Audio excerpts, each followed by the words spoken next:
अस्सलाम वालेकुम दोस्तों, पाकिस्तानी हब की जानिब से मैं हूं फैसल रशीद। वजीर आज़म इमरान खान का कहना है कि जो वजीर दफ्तर नहीं जाएगा उसके खिलाफ कार्रवाई होगी और फिर वो शिकवा ना करे कि वजारत चली गई।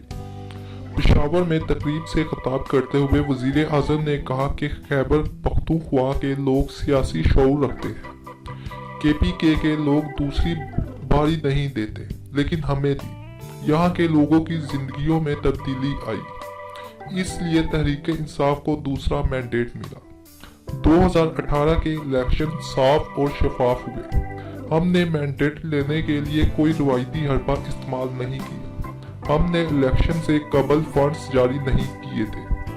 अगर कोई भी हल्का खुलवाना चाहता है तो हम तैयार हैं। वजीर आला खैबर पख्तूनख्वा की तारीफ करते हुए वजीर आज़म ने कहा कि महमूद खान की ईमानदारी पर पूरा यकीन है।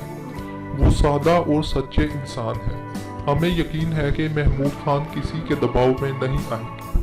पंजाब में उस्मान बुज़दार को वजीर आला बनाया तो हमारा मजाक उड़ाया। उस्मान बुज़दार भी ईमानदार और दलेर शख्स है। इन्होंने पैसे ज़ाया नहीं किए, वो माफिया का मुकाबला करने के लिए खड़े हो गए। जबकि शहबाज शरीफ वज़ीर आज़म का तियारा इस्तेमाल करते थे, उन्होंने मैंडेट की मद में 35 करोड़ रुपए खर्च किए। वज़ीर आज़म ने कहा कि पाकिस्तान में दुनिया के दीगर मुल्कों के मुकाबले में सबसे कम टैक्स दिया जाता है। 21 करोड़ पाकिस्तानियों में से 72,000 लोग महाना 2 तनख्वाह से 70 तोला सोना खरीदा जा सकता था। 21 करोड़ पाकिस्तानियों में 72,000 लोग महाना 2 लाख रुपए की आमदनी जाहिर करते हैं।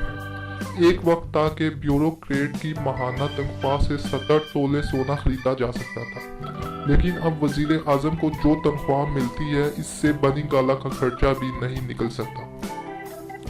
माजी में डू मोर का मुतालबा करने वाला अमेरिका अब कहता है कि तालिबान से मुज़ाकरात करो। पाकिस्तान ने अमेरिका और तालिबान की बातचीत कराई है।